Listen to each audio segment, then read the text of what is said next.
The Gilded Age Season 2 Episode 6 expected to be a captivating narrative brimming with intrigue and mystery. When George takes on the responsibility of managing the potential strike in Pittsburgh, there will be tense conversations and power conflicts. As Bertha discovers that the Duke is coming back for the first night of the Metropolitan Opera, the story develops and the social dynamics in New York's aristocratic circles become increasingly complex. Aunt Ada, like Lady Mary on Downton Abbey, has always yearned for love and happiness, so it makes sense that she would find it, if only momentarily before losing it tragically. I, for one, had bet on something bad happening to Reverend Fort from the moment Ada started to like him. In the Fellows verse, one man's cancer is another man's car crash. There were moments of intensely dramatic suspense, such as when we saw Morgan Spector's character George Russell decide in real time whether to order the armed guards at his mill to stop or to have his steelworkers shot dead in front of him. It was complete with a countdown that lasted 60 seconds. Of course, there was also the anxiety that we all felt for Jack after he filed his patent application for an alarm clock with an escape wheel or something similar. I'm really absorbed in this man's attempt to create a clock, and I find it fascinating. But let's start from the beginning. Mrs. Winterton has found a new means to disrupt Bertha Russell's big supper for the Duke after her attempt to get her in the central box at the Metropolitan Opera House failed.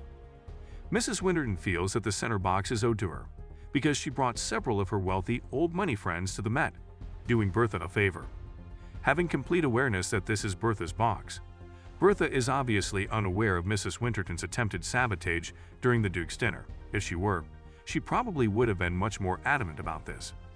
8 hours of labor, 8 hours of sleep, and 8 hours of eating sandwiches topped with French fries while watching the Pittsburgh Penguins attempt to win the Stanley Cup are all that these striking steel workers in Pittsburgh are asking for.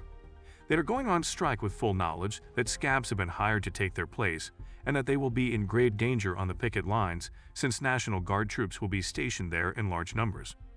Although George Russell is holding hard against the strikers, he is also displaying some symptoms of weakness, as he seems to be questioning if what they are asking for is really so horrible. Last season, one of his trains derailed, which brought him enough negative attention.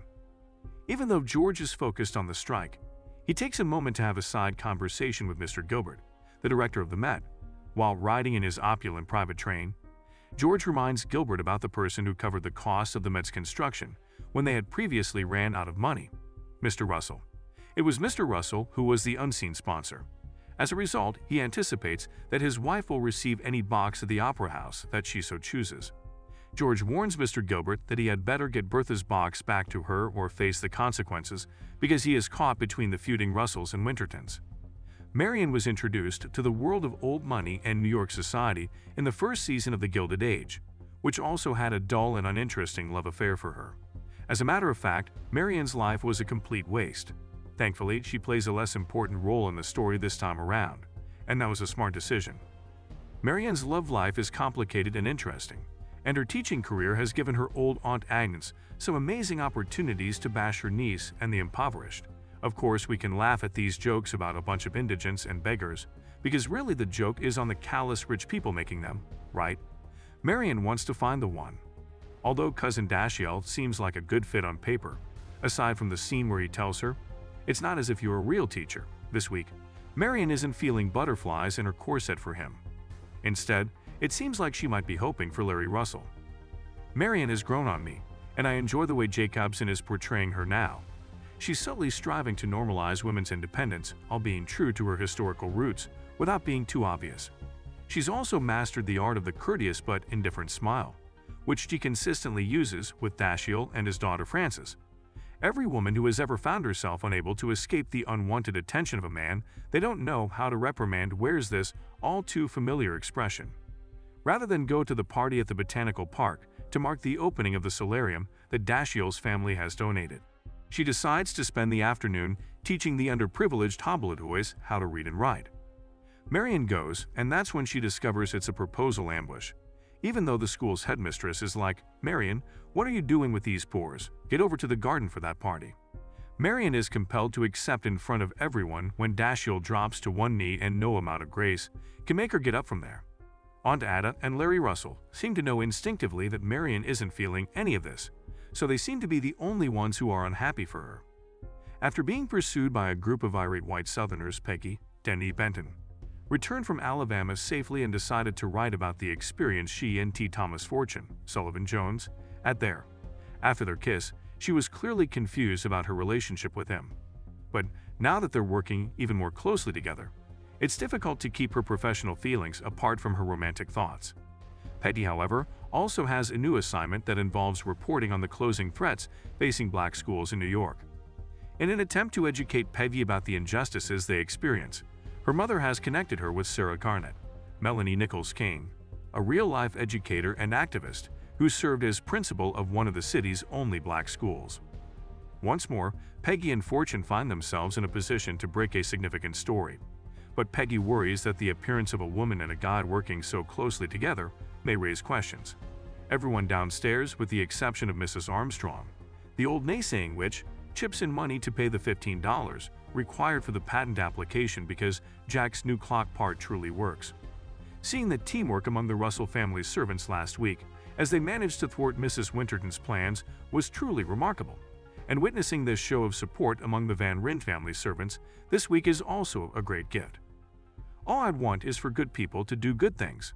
Perhaps I just need an antidote because I've been watching House of Villains too much.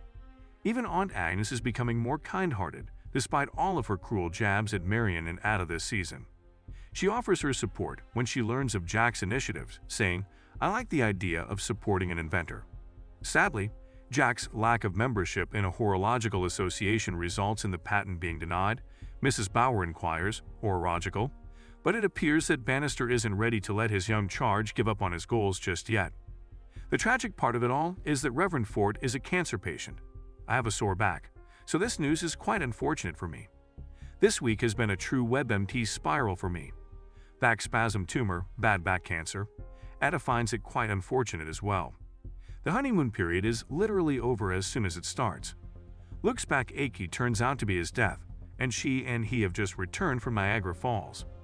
Ada attempts to be nice to Luke, but she breaks down when Agnes shows up to offer her support. Very sweet.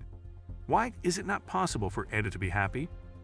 Given that George Russell appears to be a kind and decent affluent guy who isn't interested in killing people, are you now hot on the subject of him? Since I most certainly could. George encounters Henderson, the leader of the Pittsburgh steel mill strike, and his family during their visit, and he begins to wonder if leading his people in a violent rebellion is the best course of action. Nobody can help but notice how out of place George looks with his top hat and walking stick. When he leaves the Henderson home and passes through a crowd of beggars, destitute people, and hobbledehoys, it's evident how wealthy and well-off he is in comparison to their filth. Clay, George's right-hand guy, responds, "I neither know nor care," when he is asked if the village where Henderson resides even has a school. Clay is unmistakably a ghoulish, cold-blooded Cheney type, but George is touched by what he has witnessed. He fears a nasty, violent showdown the following day when the strikers bar the scabs from entering the mills. He orders the militia to stop shooting at the strikers as he observes Henderson using his own body as a human shield to defend his son. Time will tell if that choice is beneficial to the company. Maud Beaton told Oscar about Jay Gould's new railroad, which he is still attempting to talk his way into investing in. He increases his initial investment after being informed that his money is not being well managed here, demonstrating his investment acumen. Is this really an attempt by Oscar to get rich quick, or is he genuinely just wanting to support Maud Beaton? I still don't fully understand his intentions.